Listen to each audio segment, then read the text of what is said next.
creative ang batang nag-uuwi ng bato at patpat galing sa labas. Kaya mami at daddy, bago mo itapon ang basura niya, isipin mo muna kung anong memories ang nakadikit dyan. Dito po sa stage na to, ang bawat lakad nyo sa labas ay nauuwi sa treasure hunt. Yung bulsa ng anak mo laging puno ng kakaibang bato. Tuyong dahon o kaya ipatpat na akala mo ay magic wand. Para sa atin po, kalat lang yan na nagdadala ng dumi sa loob ng bahay. Pero para sa anak natin, yan po ay collection ng mga mahalagang alaala. New day, new parenting topic na naman po tayo, mamis at daddies. Welcome nga po pala guys sa day 11 ng serye natin, Nak Anyare, Dabi the Years. Ngayon guys, pag-usapan naman po natin ang topic na madalas pag-awayan sa bahay. Ang topic number 11 natin, The Little Collector. Naranasan nyo na ba guys yung magugulat ka na lang pag naglalaba ka, may nahuhulog na bato o balat ng candy mula sa bulsa ng anak mo? O kaya naman ay may museum na siya sa ilalim ng kama niya na puno ng mga bagay na sa tingin mo ay dapat ang itapon. Maraming magulang po ang nagagalit kasi nagmumukhang madumi ang bahay. Pero alam niyo po ba, na sign ito ng mataas na imaginative play at emotional connection sa paligid niya? Ang tanong, dapat mo bang itapon ng patago ang mga treasures na yan para luminis ang bahay? O dapat mong irespeto ang property niya na kahit pa kung basura lang yan sa paningin niya? Creative nga raw sabi ng iba, pero bakit para may construction project na sa kwarto sa dami ng batong inuuwi ng anak mo?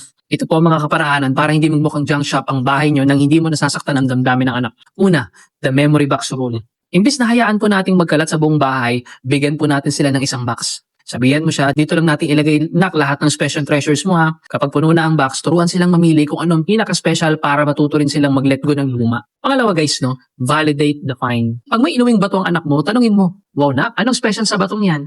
Kapag na-explain niya na, nararamdaman niyang mahalaga ang ginagawa niya. Dito nahahasa ang storytelling at communication skills ng anak natin. Pangatlo guys, no, respect their space. Huwag kang magtatapon ng hindi nila alam. Para po sa bata, ang pagtatapon ng gamit nila na walang paalam ay parang pagnanakaw ng tiwala. Mas maganda kung itatanong mo, gusto mo ba itong patpat na to? O pwede na natin siya ibalik sa pinanggalingan niya, nak? Sa huli po guys, mga batong yan ay simbolo lang ng kanilang pag-i-explore sa mundo.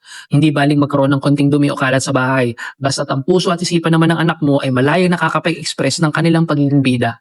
Ang bahay po ay madaling linisin, pero ang tiwalang nabuo dahil nirespeto mo ang treasures nila ay pangmatagalan. Abangan niyo bukas guys ang day 210 natin dahil pag-uusapan naman po natin ang The Little Scientist bukas. Hindi pong lahat ng bagay binubuksan, kinakalikot, sinusubukan kung gagana pa ba pag nabasa o nahulog. Kita-kits bukas. Naniniwala ka ba mami at dati na dapat itapon ang kalat ng anak mo na walang paalam o dapat ba irespeto ang collections nila? Kayo ba ay team linis bahay o team respeto treasure? Mag-comment na kayo at maglabasan tayo ng opinion sa chat box.